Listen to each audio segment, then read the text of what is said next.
আসসালামু আলাইকুম রহমতুল্লাহি ওয়া বারাকাতুহু। টিজে রেসিপি ব্লগস চ্যানেলে আপনাদের সবাইকে আমন্ত্রণ। আশা করছি আল্লাহর অশেষ রহমতে যে যেখানে আছেন ভালো আছেন, সুস্থ আছেন। আমিও আলহামদুলিল্লাহ ভালো আছি। কাছে দূরে যারা দেখছেন শুনছেন আপনাদের অসংখ্য ধন্যবাদ, কারণ আপনাদের ছোট একটি উৎসাহ আমার কঠিন পথ চলাটাকে অনেকটাই সহজ করে তুলছে। তো আজকে যে সকালে নাস্তার জন্য কি করলাম সেগুলি আপনাদের সাথে একটু শেয়ার করতেছি। আসলে শরীরটা ভালো না, অনেক খারাপ, জ্বর, ঠান্ডা, কাশি, যার কারণে সকালে নাস্তার জন্যই যা আইটেম নিয়ে করতেছি এগুলি আজকে দুপুরেও এগুলি দিই চালিয়ে দিব।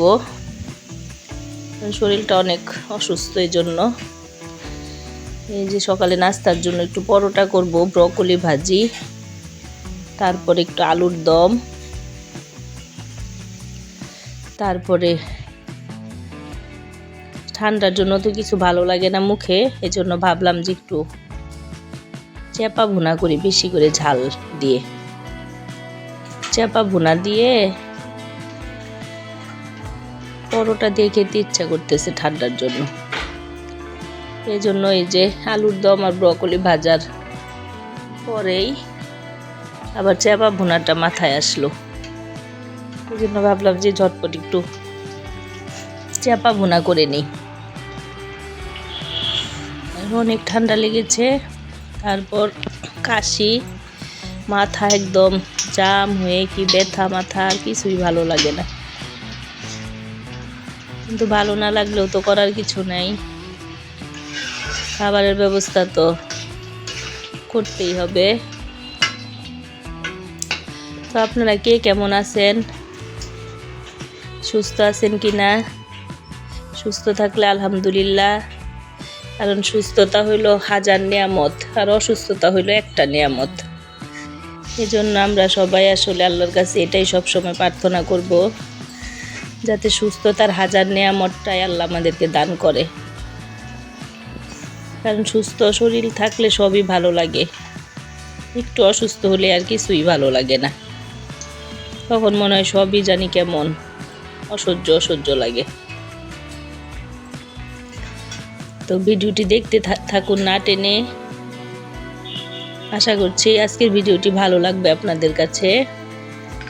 যদি ভিডিওটি ভালো লাগে তাহলে চ্যানেলটি সাবস্ক্রাইব করবেন, পাশে থাকা বেল আইকনে প্রেস করবেন, এতে করে আমি যখন ভিডিও আপলোড দিব সঙ্গে সঙ্গে নোটিফিকেশন পেয়ে যাবেন। সাথে করে লাইক, কমেন্ট, শেয়ার দিয়ে চ্যানেলটির সাথেই থাকবেন। কথাগুলি মনে হচ্ছে একটু ভাঙ্গা আসছে, কেউ কিছু মনে করবেন না। আসলে অনেক ঠান্ডা লেগেছে, গলা একদম বসে গেছে, যার কারণে কথা বলতেও ভালো লাগতেছে না। কিন্তু আসলে এখন এমন একটা অবস্থা হয়েছে যে আপনারাও আমার পরিবারের লোক হয়ে গেছেন, আপনাদের সাথে আবার একটু শেয়ার করতে না পারলেও ভালো লাগে না। তো সবাই দোয়া করবেন আমার জন্য, আমার পরিবারের জন্য। যে আমার মেয়েটারও অনেক ঠান্ডা লেগেছে, শরীরটা ভালো না ওরও, কিন্তু এই যে ভার্সিটি জন্য প্রতিদিন ক্লাসে যেতে হচ্ছে, একটু বেশি একটু শরীরের উপর দিয়ে ধকল যাচ্ছে আসলে।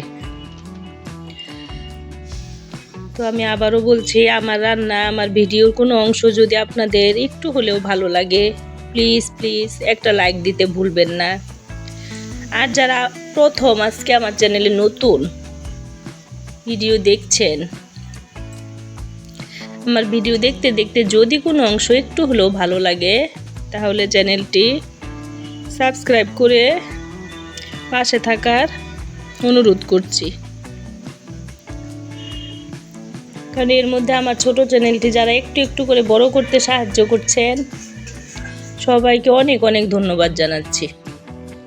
তো এই যে দেখেন চাপা ভুনাটা, এটা তো সবাই আসলে এগুলি পারে, তারপরেও আমাদের ময়মনসিংহের চাপা ভুনাটা আর কি কিছু জায়গার ঐতিহ্য ভাই কিছু খাবার থাকে, যেটা আমাদের ময়মনসিংহের ওই যে চেপা বেগুনের তরকারি বা সালুন যেটাকে বলে। তারপর এই যে আলুর দমটা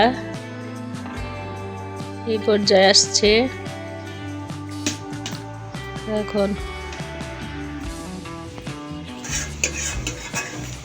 এই যে দেখেন চাপা ভুনাটা একেবারেই আরো একদম কড়াইয়ের গা থেকে উঠে উঠে আসবে, যখন তেল উঠবে উপরে একদম আচারের মতো হয়ে যায়। অনেকে একটু বেশি করে মানে আচারের মতো বানায় না, ভাজাটা কম দেয় অনেকে একটু এরকমই, কিন্তু আমি ওরকমটা আবার পারি না খেতে। আমি একদম এই যে আচারের মতো করে একদম প্যানের গায়ের থেকে ভাজতে ভাজতে উঠে আসবে। এই যে দেখুন, এটা ভাত, রুটি, পরোটা এটার সাথে খেতেও অনেক মজা লাগে। একবার খেয়ে দেখবেন চাপা ভুনা করে, একদম এই যে এরকম আমি যেভাবে ঠিক আচারের মতো একদম ভাজা ভাজা করেছি। একটু ঝালটা বেশি দিবেন, তাহলে আর কি বেশি ভালো লাগে। আর বিশেষ করে ঠান্ডা লাগলে তো এমনিও চাপা, শুটকি, মাছ ভর্তা এগুলি ভালো লাগে। তো এই যে পরোটা বেলে নিচ্ছি।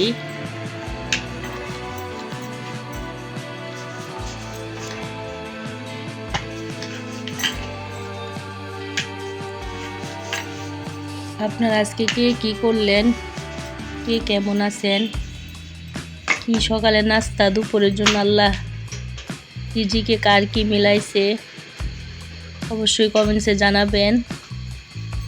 আর ভিডিওর মধ্যে কোনো ভুল ত্রুটি থাকলে অবশ্যই কমেন্টসে জানাবেন। চেষ্টা করব ভুল ত্রুটিগুলো শুধরে নেওয়ার।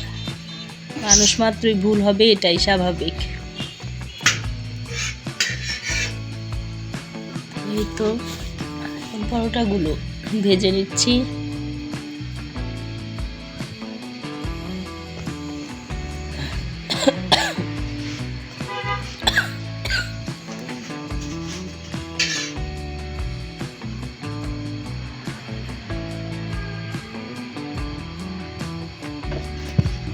তো ভিডিওটা আর বেশি একটা লম্বা করতে চাচ্ছি না, কারণ সবাই অনেক ব্যস্ত। আমরা সবাই যার যার ব্যস্ততা থেকে মূল্যবান সময়টুকু দিয়ে ধৈর্য ধরে ভিডিওটা দেখছেন, এজন্য আপনাদেরকে আমি আবার অসংখ্য ধন্যবাদ জানাচ্ছি।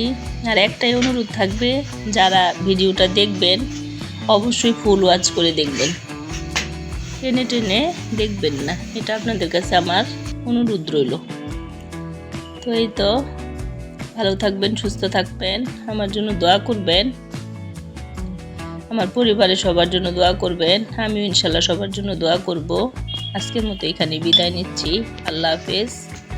আসসালামু আলাইকুম রহমতুল্লাহি ওয়া বারাকাতুহু।